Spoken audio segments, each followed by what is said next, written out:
ZNS Total Sports is brought to you by Fourth Terrace Diagnostic Center.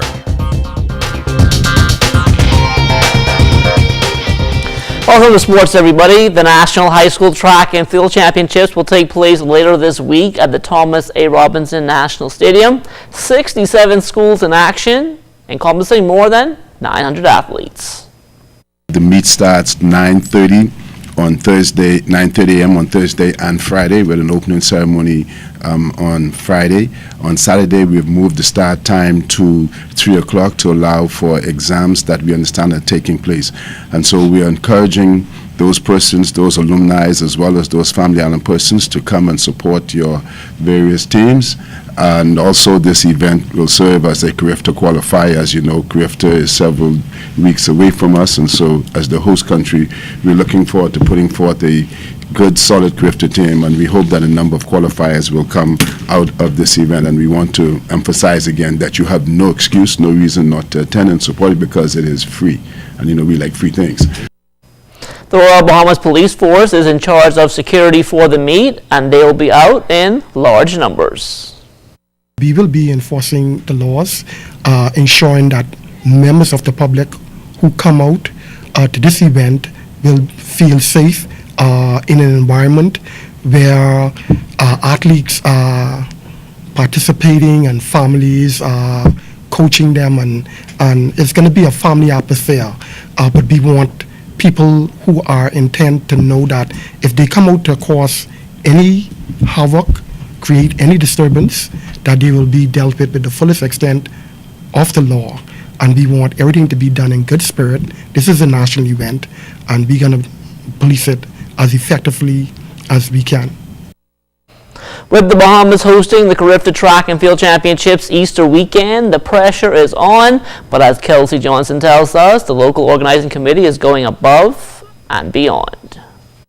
Are you CRIFTA ready? Well, the B3As is making sure that local athletes are getting in gear. The 47th edition of the Games will be held in the Bahamas during the Easter holiday weekend, and with perennial champions Jamaica coming, B3A's executives are pulling out all the stops to ensure that Team Bahamas is ready. We brought the CRIFTA OC out here to the track along with the B3A's administration. What we want to do is make sure the kids are all signed up and ready to register for the CRIFTA trials. We have the ticket sales out here, we have the t-shirt sales, so really everything has been done. We're just now executing and just waiting for everything to transpire with CRIFTA trials and the first gun at CRIFTA. CRIFTA hopefuls were treated to massages, a full body stretch, and ice bath after a long practice on Monday. They even got a few tips from the representative from Bahamas Anti-Doping Commission. Everything that you consume or drink is all your responsibility when it comes to doping in sports. So with the Anti-Doping Commission, what we do is we try to bring knowledge to the athletes through either education or to our physician. We have a therapeutic use physician that basically helps to inform athletes of what they should be taking for their sport or any different type of therapeutic use in terms of ailments, in terms of sicknesses.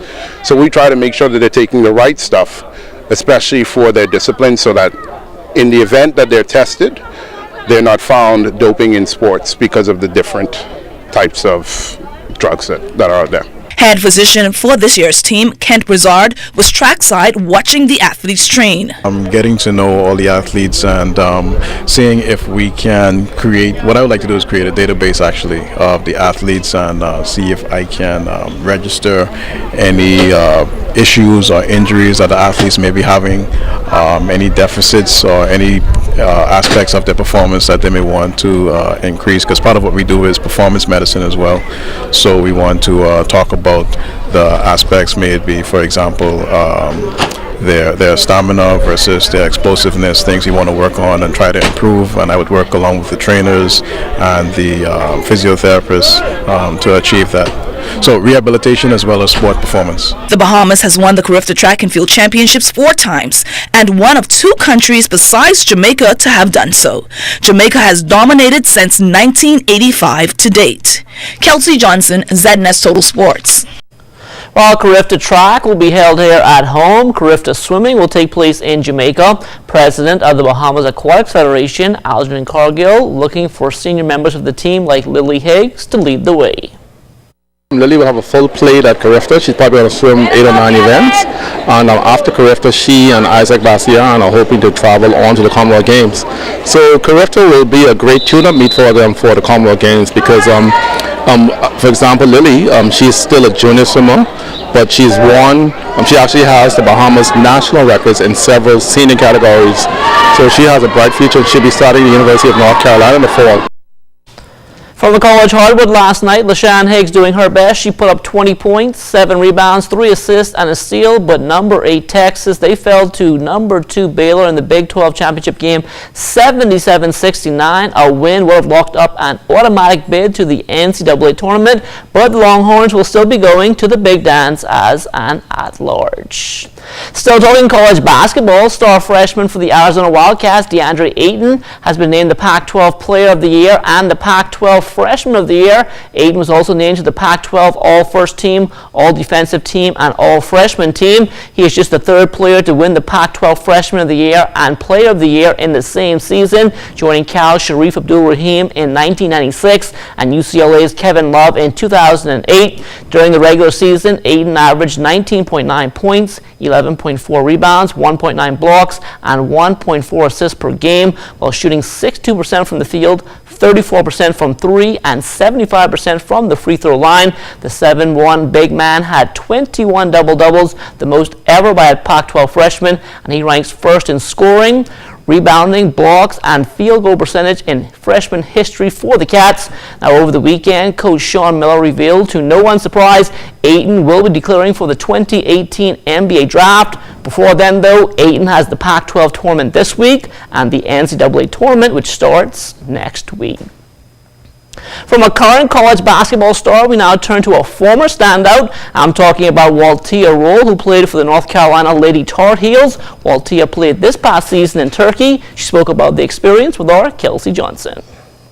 It's different. The language, difficult, the language barrier. I mean, the people are actually kind of nice. Some people are nice. Some people, they're not really used, to people of different cultures. Program-wise, well, how is the structure? Oh, well, we had like 2 practices a day. We had weights like 8 o'clock in the morning. It's intense, but it helps. Any teams eyeing you from the professional league in the States? As of right now, no. But my agent's reaching out to some people. Mm-hmm. What will it take for you to return? For me to get to 100% right now. So that's what I'm trying to do. Are you doing anything at home now? I just got here, but not really, but I will. Sports Minister, the Honorable Michael Pintard, calling for more equality in sports here at home, and he wants it across the board. Our funding is tied to the compliance of associations, which include ensuring that they're active and that they run a participatory federation. So we are in discussions now with at least one federation, and we have basically made the point that there is a need for them to be more participatory. They have to include various persons who are interested in that particular sport and not narrow their meetings to a select group of, whether it's friends, relatives, or ardent supporters. And they have to submit financial reports. We have declined to provide funding that they have requested, but we must now go further because it is a sport that is growing and growing quite rapidly, but many of the persons who are involved are not engaged. And the worst case scenario in situations like that is we would be prepared to address this issue at an international level. Because as you know, international federations have federations within member countries.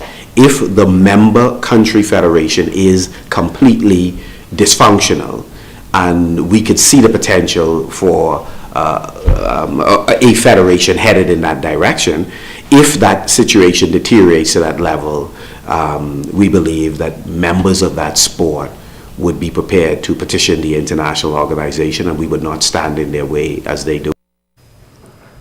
And that will do it for sports. Stay tuned. The Bahamas Tonight comes back after the break.